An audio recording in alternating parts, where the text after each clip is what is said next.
Happy morning அனைவருக்கும் வணக்கம். உங்களுக்கும் சாம்பார்னால் பிடிக்காதா? எங்கள் வீட்லேயும் அப்படி தான். பிள்ளைங்களுக்கு சாம்பார்னால் பிடிக்காது. ஆனால் செவ்வாய்க்கிழமை வெள்ளிக்கிழமை கட்டாயம் நான் சாம்பார் தான் வைப்பேன். ஏன்னா சைவம் தான் பண்ணுவோம்.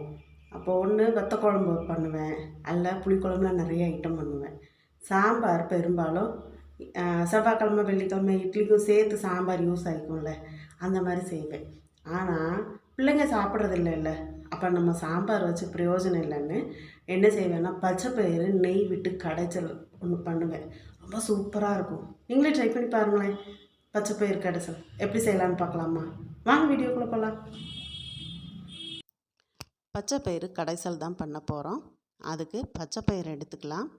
பச்சைப்பயிறு நீங்கள் எத்தனை பேருக்கு செய்கிறீங்களோ அதுக்கு தக்கன நீங்கள் எடுத்துக்கோங்க. நான் இன்றைக்கி இந்த கப்புக்கு 1 கப் அளவுக்கு பச்சைப்பயிறு எடுத்திருக்கேன்.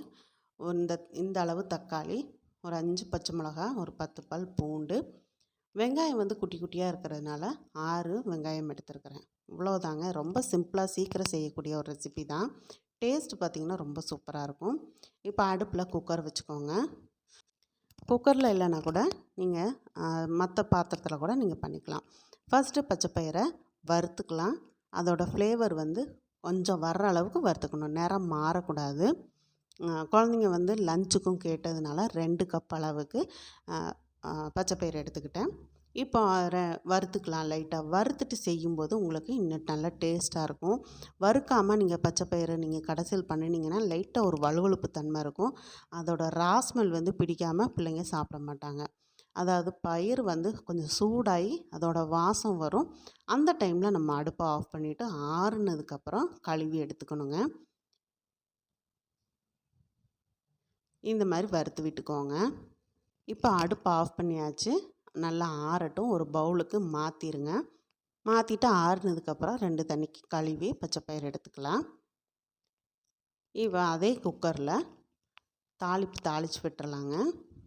தாளிச்சிட்டு நம்ம அப்படியே வேக வச்சிட்டோம் அப்படின்னா சிம்பிளாக வேலை முடிஞ்சிடும். நீங்கள் தேங்காய் எண்ணெய் வேணாலும் தேங்காய் எண்ணெய் சேர்த்துக்கலாம். ரொம்பவே நல்லாயிருக்கும். நான் இன்றைக்கி கடலெண்ணெய் தான் சேர்த்துருக்கேன். 3 ஸ்பூன் அளவுக்கு கடலெண்ணெய் சேர்த்துருக்குறேன். எண்ணெய் நல்லா சூடாகட்டும். கூடவே 1 ஸ்பூன் நெய் சேர்த்துக்கலாம். நெய் சேர்த்துட்டு பச்சைப்பயிறு கடைசல் பண்ணும்போது ரொம்ப இன்னும் ஃப்ளேவரோட நல்ல டேஸ்ட்டாக இருக்கும். 1 ஸ்பூன் அளவுக்கு நெய் சேர்த்துக்கோங்க. நெய்யும் இப்போ எண்ணெயும் நல்லா சூடாகட்டும். எண்ணெய் நல்லா சூடானதும் கடுகு 1/2 ஸ்பூன் சேர்த்துக்கோங்க. கடுகு நல்லா பொரிஞ்சு வரட்டும். கடுகு எப்போவுமே நல்லா பொரிய விட்டுக்கோங்க. பொரிஞ்சதுக்கப்புறம் ஒரு 1/4 ஸ்பூன் அளவுக்கு வெந்தயம் சேர்த்துக்கோங்க. 1/4 ஸ்பூன் அளவுக்கு சின்ன சீரகம் சேர்த்துக்கோங்க. எல்லாமே பொரிஞ்சதுக்கப்புறம் எடுத்து வச்சுருந்த பெரிய வெங்காயம், பச்சை மிளகா, பூண்டு, கருவேப்பிலை எல்லாமே ஒன்றாவே சேர்த்துடுங்க. சேர்த்துட்டு ஏன்னா இதில் வெங்காயமெல்லாம் ரொம்ப மாற வேண்டிய அவசியம் இல்லைங்க. அதனால் எல்லாமே ஒன்றா சேர்த்துட்டு இந்த மாதிரி கொஞ்சம் உப்பு சேர்த்து ஒரு வதக்கு, அதாவது 1 செகண்ட் வதக்கி விட்டுட்டு நறுக்கி வச்ச தக்காளியை சேர்த்துருங்க. தக்காளி சேர்த்துட்டு நல்லா ஒரு 2-3 பரட்டி விட்டால் போதும். இது கூடவே ஒரு 1/4 ஸ்பூன் அளவுக்கு பெருங்காயத்தூள் சேர்த்துக்கோங்க. இதோட வாசம் உங்களுக்கு பிடிக்கும் அப்படின்னா 1/2 ஸ்பூன் கூட நீங்கள் சேர்த்துக்கோங்க. சேர்த்துட்டு நல்லா வதக்கி விட்டுக்கலாம். இப்போ இந்த மாதிரி தக்காளி வதங்கினா போதும். ரொம்ப மசியெல்லாம் வதங்க வேண்டியதில்லை. இப்போ கழுவி வச்சுருக்கிற பச்சைப்பயிரை சேர்த்துருங்க. சேர்த்துட்டு பயிறு நல்லா முங்குற அளவுக்கு தண்ணி சேர்த்துக்கோங்க. இந்த மாதிரி சேர்த்துக்கோங்க. சில பயிர் சீக்கிரம் வெந்துடும். சில பயிர் வேகிறதுக்கு டைம் எடுக்கும். நான் எடுத்துருக்கிறது நாட்டு பயிறு. வேகிறதுக்கு ஒரு 5 விசில் விட்ட பிறகு தான் வேகும். இப்போ இது கூடவே மஞ்சத்தூள் 1 ஸ்பூன் சேர்த்துக்கோங்க. நான் எடுத்த ஸ்பூன் பார்த்தாலே உங்களுக்கு தெரியும். இது கூடவே சாம்பார் தூள் 2 ஸ்பூன் சேர்த்துக்கோங்க. காரம் எல்லாமே கலந்து தான் இருக்குது. நான் சின்ன ஸ்பூனுக்கு தான் 2 ஸ்பூன் சேர்த்துருக்கேன். பச்சை மிளகாலாம் சேர்த்துருக்கிறதுனால இதோட காரம் கணக்காக இருக்குங்க. ஏன்னா கடையும் போது அந்த பச்சை மிளகாயோட காரமும் சேர்ந்து தான் வரும். இப்போ நல்லா ஒன்று போல் கலந்து விட்டாச்சு.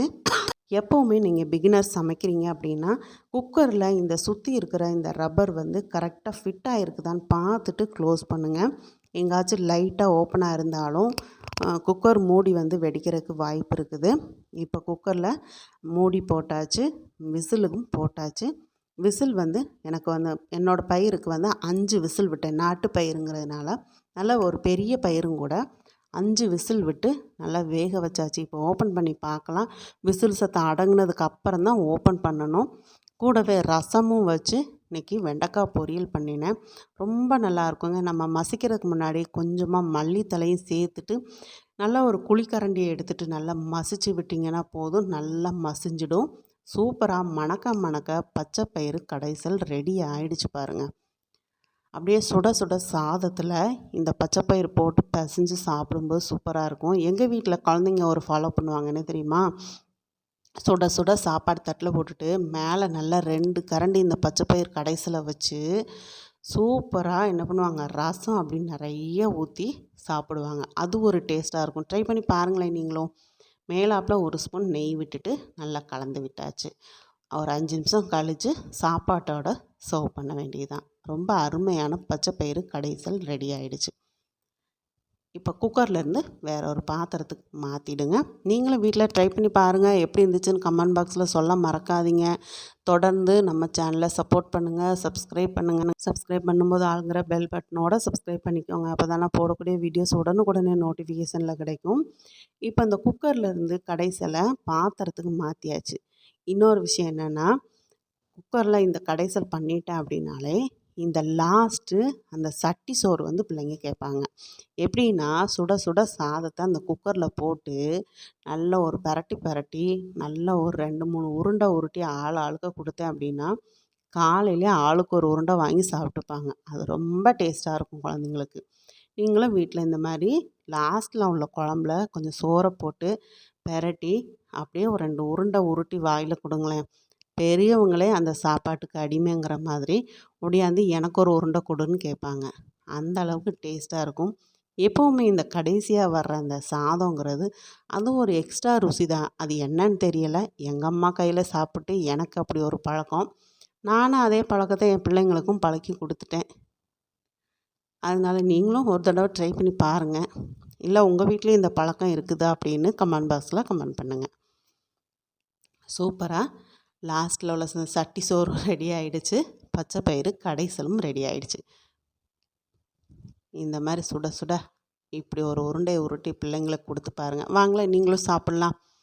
அம்மா கையால் இப்படி உருட்டி கொடுக்குறேன், நீங்களும் சாப்பிட்டுக்கோங்க.